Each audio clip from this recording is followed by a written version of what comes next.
रोहित शर्मा ने बाबर आजम से नंबर 2 छीन लिया है। What would you suggest to Pakistan batsmen how they can come out from this crisis? अगर मैं पाकिस्तान का कोच बना तो बिल्कुल बताऊंगा। अभी क्या बताऊंगा।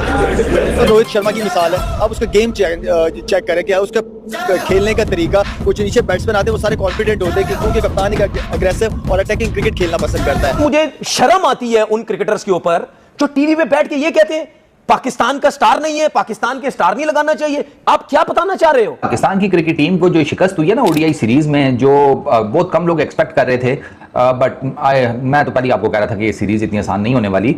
उसके बाद ऑब्वियसली ओडीआई की जो रैंकिंग्स हैं, टीम रैंकिंग्स हो गई या प्लेयर की रैंकिंग हो गई, उसमें हम नीचे ही आए हैं। टीम के तौर पर भी नीचे आए हैं, प्लेयर्स के तौर पर भी नीचे आए हैं। कोई ऐसा नहीं है जिसने ऊपर की तरफ छाल मारी हो। इनको सिर्फ बाबर आजम नजर आता है, बस इनको सिर्फ रिजवान नजर आता है, बाकी कहां है? और बाबर आजम की जो तारीफ करता है ना उस पे भी लानत है, और बाबर आजम को जो किंग मानता है उस पे भी लानत है। मैं बाबर आजम को 2 टके का प्लेयर नहीं मानता। ये वाहद प्लेयर है इंडिया में जब भी ये स्कोर करता है ना, आप देखें ये फेयरलेस होकर खेलता है। इसको ये नहीं होता कि मैंने रैंकिंग के लिए खेलना है। और जब भी इसकी आप इनिंग देखें, मतलब या तो ये आउट हो जाएगा या ये फिर टीम को उस मुश्किल से निकाल देगा। मैं ये चाहता हूं कि बाबर आजम को टेस्ट टीम का कप्तान बनाए। नहीं यार, टेस्ट टीम का कप्तान, टेस्ट टीम का कप्तान। पहले नंबर की रैंकिंग ठीक है, दूसरे नंबर की रैंकिंग ठीक है, लेकिन तीसरे नंबर पे बाबर आजम कहां से आ गया है? तो भाई जो बंदा 2020 के बाद उसकी परफॉर्मेंस उठा के देख लो, 20 रन से ऊपर उससे कोई रन ही नहीं हो रहा, जिसका कमबैक ही नहीं हो रहा, जिस किंग का हो रहा, जो हमारा किंग है जिसका कमबैक ही नहीं हो रहा, वो तीसरे रैंक पे, मुझे तो यकीन नहीं हो रहा। ये तो बाबर आजम बेचारा फंस गया, उसके ऊपर तो ब्लैक मैजिक और काला जादू हुआ पड़ा है। बाबर आजम के ऊपर तो प्रेत आत्माओं का जो है असर पड़ा हुआ है। वो बेचारा ऐसे ही रन, उसका कोई कसूर नहीं है। ये प्रेत आत्मा का कसूर है कि जब वो शॉट मारने जाता है तो प्रेत आत्मा उसका बल्ला पकड़ के इस तरफ कर देती है, फिर जब वो स्वीप मारने जाता है तो फिर वो जो आत्मा है वो बल्ला पकड़ के इस तरफ कर देती है। ये बाबर आजम की कोई गलती नहीं है। अब हमें समझ में आया पर काला जादू हो गया। तुम लोग मतलब उसको बेचारे को रगड़े जा रहे हो। ये कोई तरीका है, कोई तमीज है? मुझे बता दो ये कहां की तमीज है? बाबर आजम पर काला जादू हो गया, किसी को कुछ पता ही नहीं है। 1 साल हो गया है रोहित शर्मा ने ओडीआई क्रिकेट नहीं खेली। चैंपियंस ट्रॉफी में अपना आखिरी मैच खेला था।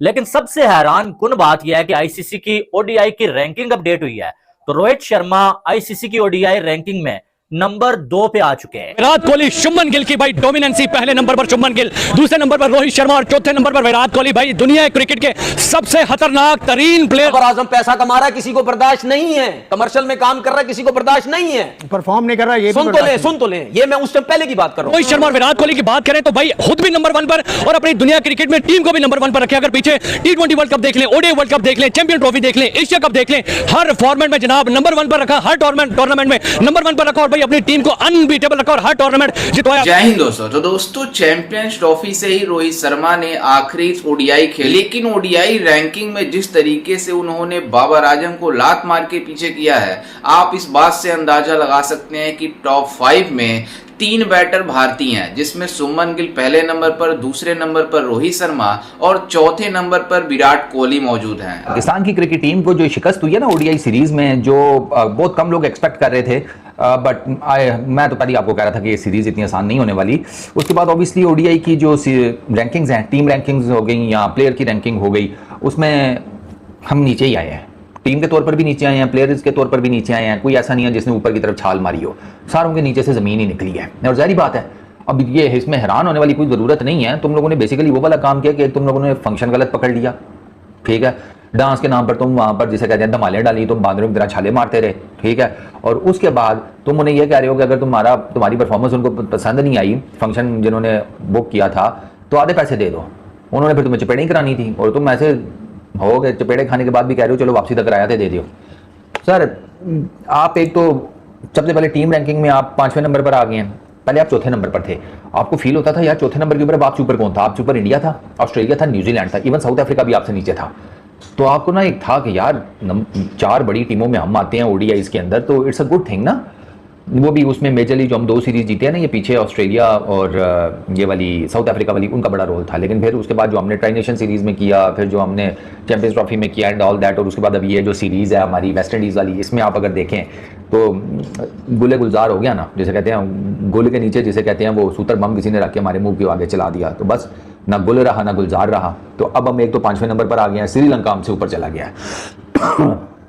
अच्छा, ये तो है जिसे कहते हैं टीम रैंकिंग, उसमें हम 5वें नंबर पर आ गए हैं। हमने आगे कुछ और ओडीआईज खेलने हैं, मुझे मेरा ख्याल है 18 एक ओडीआईज है शायद, मुझे ये डर है यार, हम इसी तरह की परफॉर्मेंस देते देते पता लगे कि हम अगले वर्ल्ड कप से ना बाहर हो जाए। वेस्ट इंडीज आपके अगेंस्ट क्यों T20 नहीं खेला? उसने कहा कि नहीं हम 3 ODIs खेलेंगे, क्योंकि वेस्ट इंडीज ने आपको हराकर अपनी पोजीशन बेहतर करनी थी, वो ऊपर आना चाहता है रैंकिंग में। वो 10वें नंबर की टीम थी, 2027 के वर्ल्ड कप के लिए क्वालिफाई नहीं कर पा रहे थे। अब वो आपको मारा तो वो 9वें नंबर पर आ गए। वो मजीद आगे किसी के अगेंस्ट खेलकर उससे जीतने की कोशिश करेंगे ताकि उनकी मजीद रैंकिंग बेहतर हो और वो क्वालिफाई कर। विराट कोहली, शुभमन गिल की भाई डोमिनेंसी, पहले नंबर पर शुभमन गिल, दूसरे नंबर पर रोहित शर्मा और चौथे नंबर पर विराट कोहली। भाई दुनिया क्रिकेट के सबसे खतरनाक तरीन प्लेयर, ना भाई ऑस्ट्रेलिया के, ना इंग्लैंड के, ना साउथ अफ्रीका के, ना अफगानिस्तान के, ना बांग्लादेश के, ना पाकिस्तान के भी अगर कोई डोमिनेंसी कर रही है दुनिया क्रिकेट के ऊपर तो वो इंडियन प्लेयर्स कर रहे हैं। शुभमन गिल की बात करें तो भाई अनबिलीवेबल के भाई कैसे जो है वो ये बंदा जो है वो दुनिया क्रिकेट के ऊपर रूल करना स्टार्ट कर दिया। रोहित शर्मा और विराट कोहली की बात करें तो भाई खुद भी नंबर 1 पर और अपनी दुनिया क्रिकेट में टीम को भी नंबर 1 पर रखे। अगर पीछे T20 वर्ल्ड कप देख लें, ODI वर्ल्ड कप देख लें, चैंपियन ट्रॉफी देख लें, एशिया कप देख लें, हर फॉर्मेट में जनाब नंबर 1 पर रखा, हर टूर्नामेंट में नंबर 1 पर रखा और भाई अपनी टीम को अनबीटेबल रखा और हर टूर्नामेंट जितवाया। भाई पाकिस्तानी फार्म से बात करेंगे सर, क्या कहेंगे? नंबर 1 पर शुभमन गिल, नंबर 2 पर रोहित शर्मा, नंबर 4 पर विराट कोहली, क्या कहेंगे? दुनिया क्रिकेट में और इतनी बड़ी टीम्स हैं वो नंबर 1 पर नहीं आ सके, लेकिन भाई इंडिया के नंबर 1 पर जो है वो शुभमन गिल, रोहित शर्मा, विराट कोहली विराजमान है। क्या कहेंगे ICC रैंकिंग में? बात तो इस तरह है कि भाई साहब आपको पता है कि ये दुनिया क्रिकेट में सबसे खतरनाक प्लेयर है। अगर इन्होंने कोई भी कैप्टनली ली है तो सुपरविजन करके बताया है कि कैसे इनको चलाना है। ये खुद नंबर 1 पे नहीं रहे, इन्होंने अपनी टीम को भी नंबर 1 पे रखा है। खेला टीम के लिए लेकिन खुद नंबर 1 पे भी बन गए हैं, लेकिन इनको भी नंबर 1 पे रखे हैं, खुद भी नंबर 1 पे। ये बात आपकी बिल्कुल ठीक है। और अगर बात करें इनकी पिछली हिस्ट्री देख लें, T20 देख लें, कोई भी मैचेस देख लें, इन्होंने तबाही मचा दी है। हर जगह ऑस्ट्रेलिया का ले लें और कोई भी दुनिया की कोई भी टीम ले लें, उनसे मैं कह रहा हूँ ये सबसे बेटर है। 1 साल हो गया है रोहित शर्मा ने ODI क्रिकेट नहीं खेली, चैंपियंस ट्रॉफी में अपना आखिरी मैच खेला था। लेकिन सबसे हैरान कुन बात यह है कि ICC की ODI की रैंकिंग अपडेट हुई है तो रोहित शर्मा ICC की ODI रैंकिंग में नंबर 2 पे आ चुके हैं। और इससे भी बड़ी न्यूज ये है, इससे पहले पाकिस्तान के साबिक कैप्टन बाबर आजम नंबर 2 पे ODI की रैंकिंग पे मौजूद थे और रोहित शर्मा ने बाबर आजम से नंबर 2 छीन लिया है। अब अगर देखा जाए तो ये कोई छोटी बात नहीं है कि एक बंदा रेगुलर जो है खेल रहा है ODI में, बाबर आजम, और एक बंदा 1 साल पहले खेला था, 1 साल हो गया उसको ODI क्रिकेट खेली नहीं है और वो जो है उसके बावजूद ODI में नंबर 2 पे आ चुका है। इससे आप अंदाजा लगा सकते हैं कि 1 साल पहले उस बंदे ने कितनी बेहतरीन क्रिकेट खेली है कि 1 साल गुजर जाने के बाद भी वो टॉप 5 में आ रहा है। और बाबर आजम लगातार खेल रहा है। अभी बाबर आजम ने ये 3 ODI मैचेस खेले हैं, कुछ खास बाबर आजम कर नहीं सके हैं, ठीक है। और बाबर आजम की फॉर्म आजकल कैसी है वो आपको मालूम है कि ODI की 75 इनिंग्सें हो चुकी हैं, बाबर आजम के बल्ले से सेंचुरी नहीं आई है। और सबसे ज्यादा शर्मिंदा कर देने वाली न्यूज ये है, सबसे ज्यादा शर्मिंदा कर देने वाली चीज ये है कि पाकिस्तान का प्रीमियम बैटर जो है बाबर आजम, जिसकी बहुत बात होती है, उसका हाईएस्ट रन स्कोर और सबसे लास्ट पे जो सेंचुरी आई थी वो नेपाल के अगेंस्ट थी।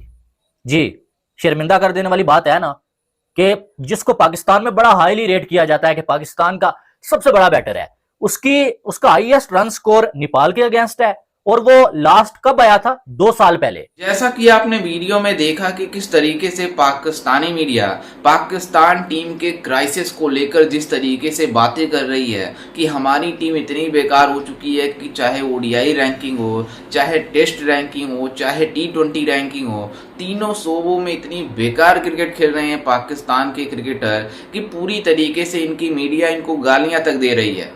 और आपको अंदाजा ये भी होना चाहिए कि पाकिस्तान के जितने बैटर्स हैं वो ODI रैंकिंग में, T20 रैंकिंग में और टेस्ट रैंकिंग में टॉप 10 में भी एडजस्ट नहीं करते। 1-2 प्लेयर ऐसे हैं जो टॉप 10 में मौजूद हैं पाकिस्तान के, लेकिन कोई उसके अलावा कोई ऐसा प्लेयर नहीं है जो पाकिस्तान का ODI T20 टेस्ट रैंकिंग में मौजूद हो। मतलब आप अंदाजा लगा सकते हैं कि कितनी बड़ी एम्बैरेसमेंट है पाकिस्तान क्रिकेट के लिए। और ये बातें करते हैं कि हमारे क्रिकेटर दुनिया के सबसे अच्छे बल्लेबाज हैं, सबसे अच्छे गेंदबाज हैं, हमारे वहाँ ऑलराउंडर सबसे दुनिया के नंबर 1 हैं, लेकिन जब ये प्रदर्शन करते हैं तो ये बुरी तरीके से एक्सपोज हो जाते हैं।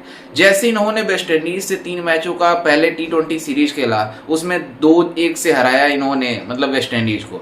उसके बाद वेस्ट इंडीज की टीम ने इन्हें ODI सीरीज खेलने को कहा। उसके बाद वेस्ट इंडीज ने इन पाकिस्तानियों को पहला मुकाबला जीतने दिया, लेकिन आखिरी जो दोनों मुकाबला था वो जीतकर इतनी बुरी तरीके से इनको हराया कि इन पाकिस्तानियों की हेकड़े निकाल दी। ये बातें कर रहे थे कि हम वेस्ट इंडीज से ODI सीरीज नहीं खेलेंगे क्योंकि ये 10वें नंबर की टीम है, मतलब ODI रैंकिंग में। लेकिन वेस्टइंडीज की टीम ने इन पाकिस्तानियों को कन्विंस करके ओडीआई सीरीज करवाई और ओडीआई सीरीज करवाकर इन पाकिस्तानियों को जिस तरीके से औकात दिखाई, जिस तरीके से इन्होंने बोला था कि 10वें रैंकिंग टीम से हम नहीं खेलेंगे, उसी तरीके से औकात दिखाकर बता दिया कि पाकिस्तान की इतनी ही वैल्यू है कि वेस्टइंडीज जैसी टीमों से बुरी तरीके से पिल सकते हैं। और जिस तरीके से इन्होंने मतलब ओडीआई सीरीज हारा है, तभी से पाकिस्तान क्रिकेट टीम में जिस तरीके से भूचाल मचा हुआ है, आप इस बात से अंदाजा लगा सकते हैं कि बाबर आजम को जितनी गालियां पड़ती है उतनी गालियां किसी क्रिकेटर को नहीं पड़ती है, क्योंकि ये पाकिस्तान टीम को इतनी बर्बाद कर चुका है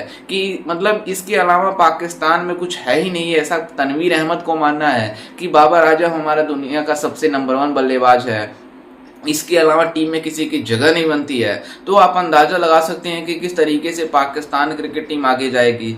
और आपको ये भी अंदाजा होना चाहिए कि ओडीआई रैंकिंग जिस तरीके से आई है उसमें सुमन गिल भारतीय ओडीआई के कप्तान है, T20 के कप्तान है, मतलब टेस्ट के भी कप्तान है। उन्होंने जिस तरीके से बताया कि किस तरीके से मतलब बैटिंग की जाती है, किस तरीके से बल्लेबाजी की जाती है कहीं पे भी जाके, चाहे घर में चाहे बाहर, इसलिए वो नंबर 1 है ओडीआई में। और दूसरे नंबर पर रोहित शर्मा आ गए हैं और तीसरे नंबर पर बाबर आजम मौजूद है, दूसरे नंबर पे था, अब मतलब तीसरे नंबर पर चला गया है। और चौथे नंबर पर खुद विराट कोहली जो मतलब दुनिया के सबसे नंबर 1 बल्लेबाज हैं वो मौजूद हैं। तो पाकिस्तान को हर जगह एम्बैरेसमेंट मिल रही है, लेकिन ये बातें करते ऐसे हैं जैसे इन्हें बहुत बड़े खिलाड़ी हों, लेकिन जब ये मैदान पर जाते हैं तो बुरी तरीके से एक्सपोज हो जाते हैं। तो खैर, इस पर आपकी क्या राय है, हमें अपनी राय कमेंट में जरूर दीजिएगा और साथ ही हमारे चैनल को भी सब्सक्राइब जरूर कीजिएगा।